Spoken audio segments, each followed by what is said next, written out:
Assalamualaikum warahmatullahi wabarakatuh. Halo sobat-sobat semua, kembali lagi bersama saya Galang Pambudi Putra Gotama. Saya merupakan peserta Latsar CPNS 2021. Di sini saya akan menyampaikan materi tentang akuntabilitas dan nasionalisme. Teman-teman semua, apakah sudah mengetahui apa itu akuntabilitas dan nasionalisme? Berikut materi yang akan saya sampaikan. Apakah teman-teman semua sudah mengetahui apa itu akuntabilitas?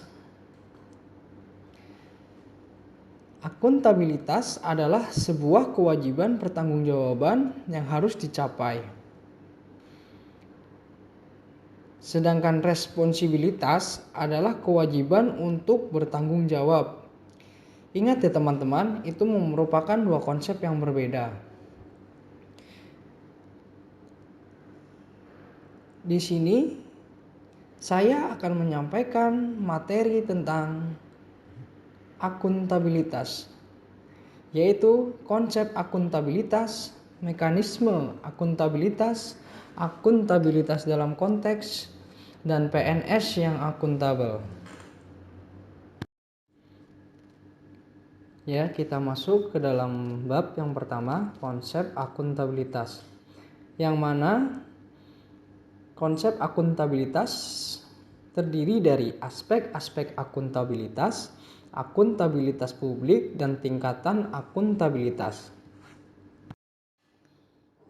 Aspek-aspek akuntabilitas terbagi menjadi akuntabilitas adalah sebuah hubungan yang mana merupakan hubungan dua pihak antara individu atau kelompok atau institusi dengan warga negara dan masyarakat.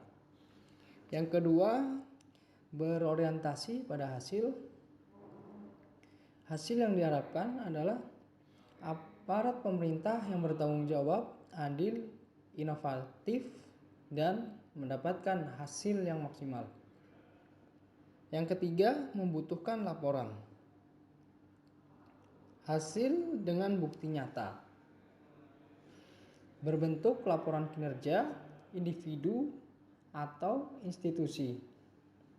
Dan yang keempat, diperlukannya konsekuensi. Konsekuensi bisa berupa penghargaan atau sanksi. Dan yang kelima, ada perbaikan kinerja. Ditujukan untuk memperbaiki kinerja PNS dalam memberikan pelayanan kepada masyarakat. Akuntabilitas publik terbagi menjadi akuntabilitas vertikal dan akuntabilitas horizontal. Akuntabilitas vertikal merupakan pertanggungjawaban atas pengelolaan dana kepada otoritas yang lebih tinggi, sedangkan akuntabilitas horizontal merupakan pertanggungjawaban terhadap masyarakat luas. Adapun fungsi akuntabilitas publik diantaranya untuk menyediakan kontrol demokratis, untuk mencegah korupsi dan penyalahgunaan kekuasaan, untuk meningkatkan efisiensi dan efektivitas.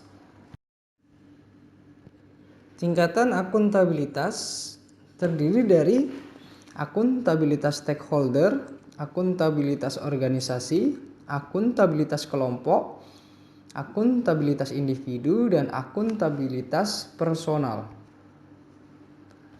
Akuntabilitas stakeholder merupakan tanggung jawab organisasi pemerintah untuk mewujudkan pelayanan dan kinerja yang adil, responsif, dan bermartabat. Akuntabilitas organisasi merupakan hasil pelaporan kinerja yang telah dicapai. Akuntabilitas kelompok merupakan kinerja sebuah institusi, biasanya dilakukan atas kerjasama kelompok. Dan akuntabilitas individu merupakan hubungan antara individu dan lingkungan kerjanya, yaitu antara PNS dengan instansinya sebagai pemberi kewenangan. Dan yang terakhir ada akuntabilitas personal. merupakan nilai-nilai yang ada pada diri seseorang seperti kejujuran, integritas, moral, dan etika. Mekanisme akuntabilitas. Ada 4 dimensi mekanisme akuntabilitas, yaitu akuntabilitas kejujuran dan hukum, akuntabilitas proses, akuntabilitas program, dan akuntabilitas kebijakan. Akuntabilitas kejujuran dan hukum terkait dengan kepatuhan terhadap hukum dan peraturan yang diterapkan. Akuntabilitas proses terkait dengan prosedur pelaksanaan tugas secara sistem informasi akuntansi, sistem informasi manajemen, dan prosedur administrasi. Akuntabilitas program terkait dengan pertimbangan pencapaian tujuan yang ditetapkan, dan akuntabilitas kebijakan terkait dengan pertanggungjawaban pemerintah atas kebijakan yang diambil. Mekanisme akuntabilitas birokrasi Indonesia, yaitu ada perencanaan strategis, kontrak kerja, dan laporan akuntabilitas instansi pemerintah atau sering disebut dengan LAKIP. Menciptakan lingkungan kerja akuntabel, yaitu dengan cara memiliki sifat kepemimpinan, transparansi, integritas, tanggung jawab, keadilan, kepercayaan, keseimbangan, kejelasan, serta konsistensi. Langkah menciptakan framework akuntabilitas di lingkungan kerja kita adalah: yang pertama, tentukan tujuan dan tanggung jawab. Yang kedua, rencanakan apa yang akan dilakukan untuk mencapai tujuan tersebut. Yang ketiga adalah lakukan implementasi, monitoring kemajuan. Yang keempat, berikan laporan secara lengkap. Dan yang kelima, berikan evaluasi dan masukan perbaikan. Akuntabilitas dalam konteks terdiri dari transparansi dan akses informasi, praktek kecurangan atau fraud dan perilaku korup, penggunaan sumber daya milik negara, penyimpanan dan penggunaan data serta informasi pemerintah, dan yang terakhir ada konflik kepentingan. Menjadi PNS yang akuntabel. PNS yang akuntabel adalah PNS yang mampu mengambil pilihan yang tepat ketika terjadi konflik kepentingan, tidak terlibat dalam politik praktis, melayani warga secara adil dan konsisten, dan menjalankan tugas dan fungsinya dengan baik. Yang diharapkan dari seorang PNS mampu bertindak sesuai dengan persyaratan legislatif, kebijakan lembaga, dan kode etik yang berlaku untuk perilaku mereka. PNS tidak mengganggu, menindas, dan diskriminatif terhadap rekan atau anggota masyarakat. Kebiasaan kerja PNS, perilaku, dan tempat kerja pribadi, serta profesional, hubungan berkontribusi harmonis, lingkungan kerja yang nyaman dan produktif. PNS membuat keputusan adil, tidak memihak, dan segera memberikan pertimbangan untuk semua informasi yang tersedia, undang-undang dan kebijakan, serta prosedur institusi tersebut.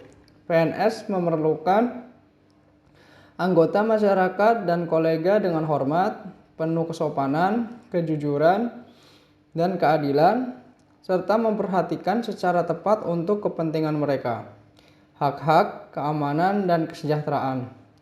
PNS membuat keputusan adil, tidak memihak, dan segera memberikan pertimbangan untuk semua informasi yang tersedia, undang-undang dan kebijakan, dan prosedur institusi tersebut.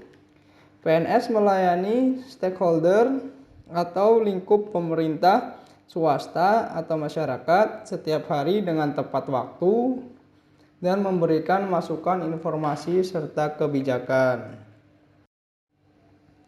Jadi dari semua materi tentang akuntabilitas yang diharapkan dari seorang ASN yaitu perilaku individu yang akuntabel, perilaku akuntabel dalam transparansi dan akses informasi, menghindari perilaku yang curang dan koruptif, perilaku akuntabel dalam penggunaan sumber daya negara, perilaku akuntabel dalam penyimpanan dan penggunaan data serta informasi pemerintah. Dan yang terakhir, mengambil keputusan akuntabel. Materi yang kedua yang akan saya bahas adalah nasionalisme. Apakah teman-teman semua tahu apa pengertian nasionalisme? Nasionalisme adalah suatu sikap politik dari masyarakat suatu bangsa yang mempunyai kesamaan kebudayaan dan wilayah serta kesamaan cita-cita dan tujuan. Dengan demikian, masyarakat suatu bangsa tersebut merasakan adanya kesetiaan yang mendalam terhadap bangsa itu sendiri. Berikut adalah kumpulan definisi nasionalisme. Nasionalisme ialah cinta pada tanah air, ras, bahasa, atau sejarah budaya bersama. Nasionalisme ialah suatu keinginan yang akan kemerdekaan politik, keselamatan, dan prestise bangsa. Nasionalisme adalah dogma yang mengajarkan bahwa individu hanya hidup untuk bangsa dan bangsa demi bangsa itu sendiri. Nasionalisme pada hakikatnya adalah kepentingan dan kesejahteraan bersama, karena nasionalisme menentang segala bentuk penindasan terhadap pihak lain, baik itu orang per orang, kelompok dalam masyarakat, maupun suatu bangsa. Nasionalisme tidak membeda-bedakan baik suku, agama, maupun ras. Prinsip-prinsip nasionalisme ialah 1. Hasrat untuk mencapai kesatuan, hasrat untuk mencapai kemerdekaan, hasrat untuk mencapai keaslian, hasrat untuk mencapai kehormatan bangsa. Nilai-nilai nasionalisme Pancasila bagi aparatur sipil negara. Prinsip nasionalisme Pancasila yaitu 1. Menjunjung tinggi persatuan dan kesatuan, mengutamakan kepentingan negara di atas kepentingan pribadi dan golongan. 2. Sikap rela berkorban. 3. Bangga sebagai bangsa Indonesia. 4. Mengakui persamaan derajat, hak, dan kewajiban sesama manusia. 5. Menumbuhkan sikap saling mencintai. 6. Mengembangkan sikap tenggang rasa. Implementasi Pancasila dalam kehidupan sehari-hari. Sila pertama, ketuhanan yang Maha Esa, yaitu bangsa Indonesia menyatakan kepercayaannya dan ketakwaannya terhadap Tuhan yang Maha Esa. Manusia Indonesia percaya dan takwa terhadap Tuhan yang Maha Esa sesuai dengan agama dan kepercayaannya masing-masing menurut dasar kemanusiaan yang adil dan beradab. Mengembangkan sikap hormat, menghormati, dan bekerja sama antar pemeluk agama dengan penganut kepercayaan yang berbeda-beda terhadap Tuhan yang Maha Esa. Membina kerukunan hidup di antara sesama umat beragama dan kepercayaan terhadap Tuhan yang Maha Esa. Agama dan kepercayaan terhadap Tuhan yang Maha Esa adalah masalah yang menyangkut hubungan pribadi manusia dengan Tuhan yang Maha Esa. Mengembangkan sikap saling menghormati, kebebasan menjalankan ibadah sesuai dengan agama dan kepercayaan masing-masing. Tidak memaksakan suatu agama dan kepercayaan terhadap Tuhan yang Maha Esa kepada orang lain. Sila kedua, kemanusiaan yang adil dan beradab. dengan menghormati hak asasi antar manusia, berlaku adil, sikap toleransi antar sesama manusia, tidak zalim dengan sesama manusia, tetap menjaga sikap sopan santun, dan saling tolong-menolong terhadap sesama. Sila ketiga, Persatuan Indonesia, yaitu mampu menempatkan persatuan, kesatuan, serta kepentingan dan keselamatan bangsa dan negara sebagai kepentingan bersama di atas kepentingan pribadi atau golongan. Sanggup dan rela berkorban untuk kepentingan negara dan bangsa apabila diperlukan. Mengembangkan rasa cinta kepada tanah air dan bangsa. Mengembangkan rasa kebanggaan berkebangsaan dan bertanah air Indonesia. Memelihara ketertiban dunia yang berdasarkan kemerdekaan, perdamaian, abadi, dan keadilan sosial. Mengembangkan persatuan Indonesia atas dasar Bhinneka Tunggal Ika. Memajukan pergaulan demi persatuan dan kesatuan bangsa. Sila keempat, kerakyatan yang dipimpin oleh hikmat kebijaksanaan dalam permusyawaratan perwakilan, yaitu tidak memaksakan kehendak antar umat beragama, mengutamakan musyawarah dan mengambil keputusan untuk kepentingan bersama, etikat baik dan rasa tanggung jawab menerima hasil musyawarah. Sila kelima, keadilan sosial bagi seluruh rakyat Indonesia, yaitu berusaha menolong orang lain sesuai kemampuan kita, menghargai hasil karya orang lain, menghormati hak dan kewajiban orang lain, mengemban sikap adil terhadap sesama, membiasakan hidup hemat dan mementingkan kepentingan bersama. ASN sebagai pembuat dan pelaksana kebijakan publik.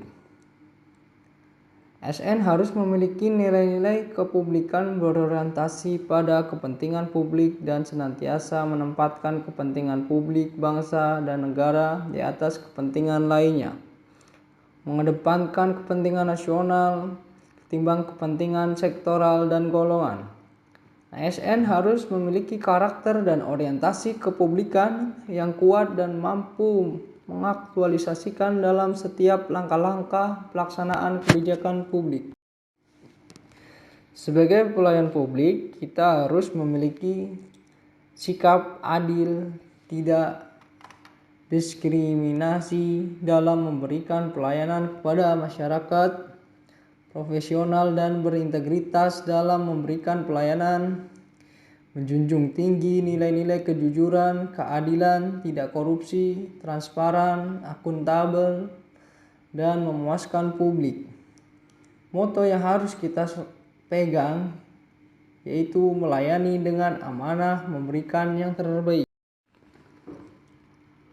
Dimensi kualitas pelayanan publik terdiri dari ketepatan waktu pelayanan, akurasi pelayanan, kesopanan, keramahan dalam memberikan pelayanan, tanggung jawab, kelengkapan, kemudahan mendapatkan pelayanan, variasi model pelayanan, pelayanan pribadi, kenyamanan dalam memperoleh pelayanan, dan atribut pendukung pelayanan lainnya. Peran ASN dalam menciptakan kondisi damai yaitu bersikap netral dan adil, mengayomi kepentingan kelompok minoritas, tidak membuat kebijakan diskriminatif kepada siapapun, baik rakyat kecil maupun masyarakat pada umumnya. Menjadi figur teladan di lingkungan masyarakat. Sekian pemaparan dari saya. Apabila ada salah-salah kata, mohon dimaafkan. Wabillahi taufiq wal hidayah. Wassalamualaikum warahmatullahi wabarakatuh.